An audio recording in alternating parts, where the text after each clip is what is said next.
من يغادر؟ سفيان بوفال.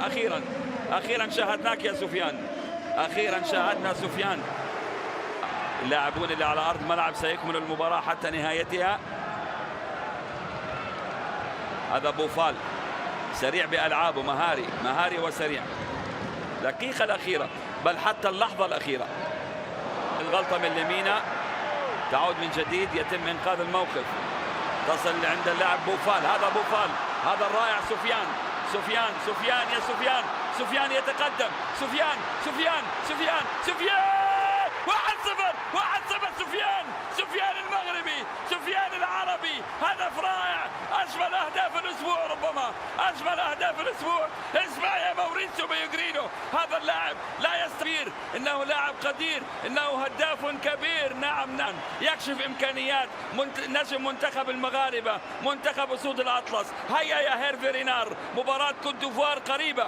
هذا اللاعب لا يمكن أن يترك، هذا اللاعب إذا كان بكامل جاهزيته لا يمكن له أن يترك. منتخب أسود الأطلس، يا عليك ما أروعك يا سفيان.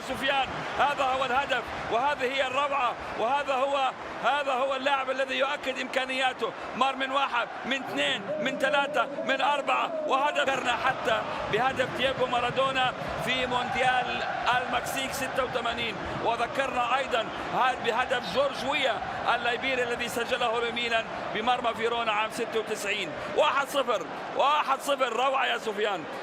أخيرا فعلها سفيان، أخيرا فعلها، فعلمنا ألا نشتاق أبدا، لأنه 6 من العرب بأسرهم. منتخب المغرب المنتخب الرائع، اشتقنا له، اشتقنا إليك.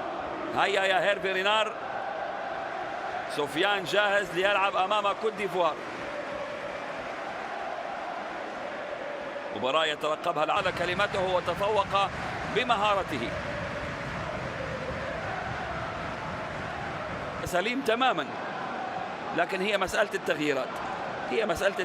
إذا استمر البورد التي تغير قانون كرة القدم تفكر بهذه النقطة تحديدا، إنه اللاعب خلاص إذا الفريق استنفذ تبديلاته، ربما يعني يفكروا بأن يكون هناك لاعب يدخل مكان اللاعب الذي خلاص. هذا هو سفيان يلعبها. لاحظوا أحمد حجازي حاول إيقافها. سيرفع رصيده إلى 12 نقطة وفارق أهدافه ناقص 1. هذه الكرة قد تؤدي للثاني.